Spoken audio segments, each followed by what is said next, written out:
नमस्कार बंधुगण, आज जानिबा स्वस्थ रहिबार 15टी नियम।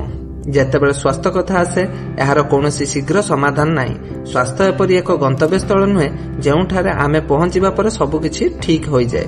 स्वास्थ्य हेउछि एकमात्र यात्रा जहाको आमको सर्वदा यात्रा करिबाको पड़िबो। जेपरी जे कौनसी यात्रा पई किछि नियम अछि एवं जदि नियम गुडीको पालन न कर जाय तेबे आपनकर दुर्घटना मध्य होई पारे। एही परी आमर स्वास्थ्य यात्रा पई किछि नियम अछि जहा पालन कले केवल आमको यात्रार सहज करिथाय एवं आमको स्वस्थ करिथाय, बरং आम जीवन को अधिक उपभोग करिवार मध्य साहाय्य करे।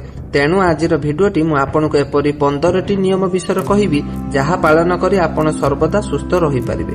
तेणु एक कलम एवं कागज नियंतु एवं एही समस्त नियम लेखंतु एवं सेगुडीको एपरी एक स्थान रे रखंतु जे जेउठारे आपण सेगुडीको प्रतिदिन देखि पारिबे, जहा द्वारा आपण एही समस्त नियम भलो भाबरे मने रखि पारिबे। तेणु कोनोसी विलंब न करी आसंतु एही आकर्षणीय भिडियो माध्यमरे देखिबा एवं एही समस्त नियम विषय रे संपूर्ण विस्तार सहित जानिबा। बंधुगण, कारण और नियम गुड़िक तेणु मु आज अधिक विस्तार रे जीवी नाही, जहा द्वारा भिडियोटी बहुत लंबा न हुए। तथापि मु आपनकु सब किछि संक्षिप्त भाबरे बुझाइबाकू चेष्टा करिबी, जहा द्वारा आपण एहाकू भलो भाबरे बुझी पारिबे। किंतु तथापि जदि आपण किछि बुझी न पारुछंती तेबे आपण तळे कमेंट बॉक्स रे पचारि पारिबे एवं हां आमे एही भिडियोटी तयारी करिबा पई एवं एही समस्त नियम गुड़िक समाधान करिबा पई बहुत परिश्रम करिजु। तेबे जदि आपनकु एही भिडियो पसंद आसीताए तेबे दया करी एहाकू लाइक करंतु एवं समस्तक सहित शेयर मध्य करिवे। तेणु आसंतु आजिर प्रथम नियम सहित आरंभ करिबा, जहा हेउछि आपनक सर्वदा आपनक खाद्य रे कला लूण व्यवहार करिबा उचित।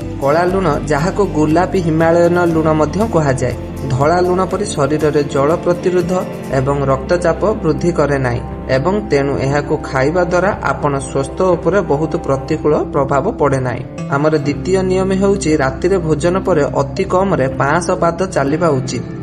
तृतीय नियमटी हेउछि खाइबा परे अति कम रे आधा घंटा परे पानी पीबा उचित। काहेकि ना खाइबा परे पानी पीबा द्वारा पाचन शक्ति दुर्बल हुए एवं ओजन मध्य वृद्धि पाए एवं आपणक पेट फुली जाए। चतुर्थ नियमटी हेउछि आपनको प्रतिदिन 3 ରୁ 4 लिटर पानी पीबा उचित। एहा करिबा द्वारा आपण प्राय समस्त प्रकार पेट रोगरु रक्षा पाइबे, तेबे केबे भी किडनी पत्थर रे पीड़ित हेबे नाही एवं तुम शरीर रु क्षतिकारक विषाक्त पदार्थ सफा होई जिवो। पंचम नियमटी हेउछि सकाळे उठिबा परे तुमे एक ग्लास रे उषुम पानी पीबा उचित एवं सकाळे उठिबा मात्रे तुमे तुम आखि रे ठंडा पानी छिंचिबा उचित। एहा करिबा द्वारा तुमर शरीर विषाक्त मुक्त हुए एवं तुमर दृष्टि शक्ति उन्नत मध्य हुए। आमर षष्ठ नियमटी हेउछि तुमे केबे भी रुसेई पई रिफाइन तेल व्यवहार करिबा उचित नुहे, बरं तुमे एहा बदल रे गाईर घिओ व्यवहार मध्य करिबा उचित। बहुत रासायनिक प्रक्रिया परे रिफाइन तेल तैयारी करा जाए एवं एगुड़िक आपणक स्वास्थ्य पई बहुत क्षतिकारक। जदि आपण गाई घिओ व्यवहार करबाकू चेष्टा करि पारिबे नाही तेबे आपण एहा बदल रे सोरिष तेल, नडिया तेल किंबा अपरिशोधित तेल मध्य व्यवहार करि पारिबे। बंधुगण, आमर सप्तम नियमटी हेउछि आपणक खाद्य रे यथा संभव रंगीन जिनिस व्यवहार करंतु। एहार अर्थ हेउछि आपण आपणक खाद्य को रंगीन करिबा एवं धला परिबा को एडाइबा उचित। आपणक खाद्य रे रंगीन पनीपरिबा एवं फलमूल अंतर्भुक्त करिबा द्वारा आपणको अनेक विटामिन, खनिज पदार्थ एवं प्रोटीन मिलिथाय, जहा आपणक स्वास्थ्य पई लाभदायक।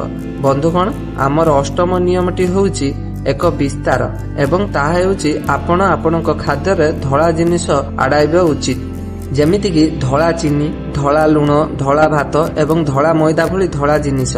एही समस्त खाद्य कैलोरी रे परिपूर्ण एवं एथिरे बहुत कम फाइबर थाए, तेणु सेगुड़िक खाइबा द्वारा देह खराब होई पारे। एगुड़िक कोष्ठकाठिन्य सृष्टि करि पारे एवं शरीर को आवश्यकता पुष्टिकर पदार्थ मिली न थाए। एसबु जिनिस क्षतिकारक। आमर नवम नियमटी हेउछि राति रे भोजन केबे भी दही, बीन्स किंबा भात खाइबा उचित नुहे। इरभाइटर अनुसार राति रे एही खाद्य खाइबा द्वारा गैस, एसिडिटी एवं ओजन मध्य वृद्धि होई पारे।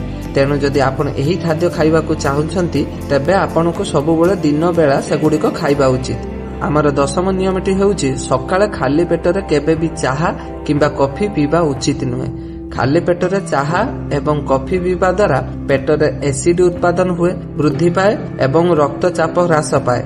जदि आपनकु सकाळे चा पीवाकु पड़े तेबे सबुबेले सकाळे किछि हालुका खाद्य खांतु। प्रथमे नास्ता पई एवं तापरे ही चाहा किंबा कॉफी पीवा उचित। आमर 11 नियमटी होउची रातिरे केबे भी भारी खाद्य खाइबा उचित नुह।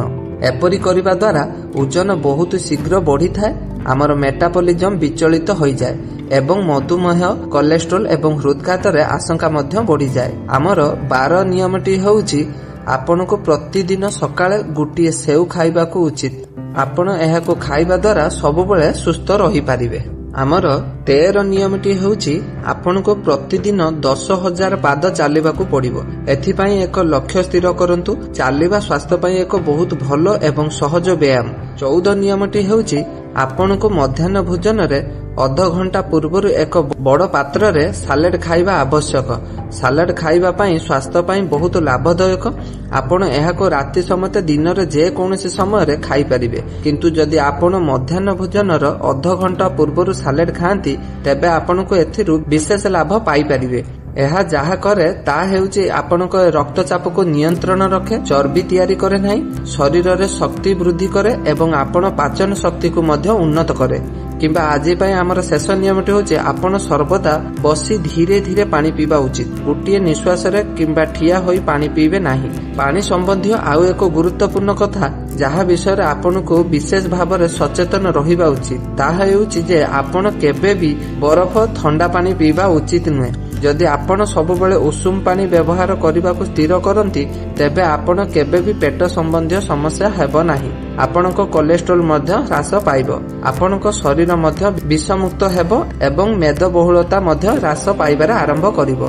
कथा अनुसार जदि ग्रीष्म ऋतु हेउची एवं आपण उषुम पानी पी पारिबे नाही तेबे आपनको एहा पसंद नुहे, तेबे एपरि परिस्थिति रे आपण साधारण घरोई पानी नै पारिबे किंबा आपण एक पात्र रु पानी मध्य व्यवहार करि पारिबे। तेनु बंधुगण एही 15टी नियम जदि जने व्यक्ति पालन करिबा आरंभ करे तेबे से निजको अनेक प्रकार रोगरु रक्षा करि पारिबे। मने रखंतु सुस्थ रहिबा आमे भाबुथबा परि कष्टकर नुहे। केवल सठिक जिनिस व्यवहार करिबा एवं भूल जिनिस को दूरेई रहिबा आवश्यक। बंधुगण प्रकृति आम शरीर एपरि एक भाव रे बनैछि जे आम शरीर निजे रोग को भल करे, प्रत्येक रोग सहित लड़ी थाए एवं निजको स्वस्थ मध्य करिथाए। किंतु आम शरीर एपरि एक परिवेश एपरि पुष्टिसार देबा आवश्यक जहा द्वारा एही कार्य को सठिक भाव रे करि पारिबे। बंधुगण मु आशा करूछि जे आपण आजिर भिडियोटी को पसंद करिथिबे एवं एथिरु किछि नुवा सिखिथिबे। जदि आपण एही भिडियोटी को पसंद करिसंती तेबे एहाको लाइक करंतु। जदि आपण आम चैनल को नुआ आसिचंती तेबे चैनल टी को सब्सक्राइब करंतु एवं एही भिडियो समस्तक पाखको शेयर करंतु। मु आरके आयुर्वेदिक एक्सपर्ट एही प्रतिश्रुति सहित आपनक ठारु विदा नेउछि जे मु आपनको एही चैनल रे पुणी एक नूतन एवं बहुत भलो भिडियो रे भेटिबी। से पर्यंत निजर भलो जत्न नियंतु, सुई रहंतु, हसुथांतु, प्रतिदिन किछि नुआ सिखि रुहंतु जहा द्वारा आपण सबुदिन पई सुस्थ रहि पारिबे। जय जगन्नाथ। रहिली।